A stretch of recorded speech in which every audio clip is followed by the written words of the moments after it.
চৌকস ও দেশপ্রেমিক এবং জঙ্গিদের জমখ্যাত সাবেক সংসদ সদস্য ও লেফটেন্যান্ট জেনারেল অবসরপ্রাপ্ত মাসুদ উদ্দিন চৌধুরীকে গ্রেফতার করা হয়েছে। জঙ্গি নির্মূলের সফলতা দেখানো জেনারেল মাসুদকে গ্রেফতারের মাধ্যমে ভয়ঙ্কর এক বার্তা দিল বর্তমান বিএনপি সরকার। প্রধানমন্ত্রী তারেকের এমন সিদ্ধান্তে কয়েকটি বিষয় পরিষ্কার হতে যাচ্ছে।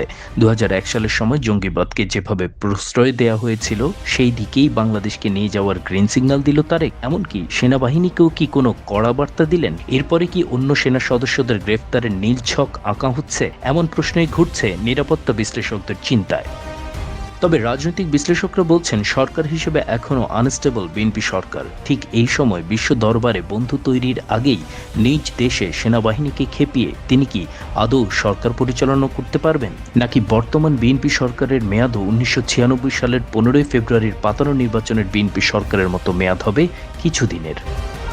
Desk report, বিবাংলা.net।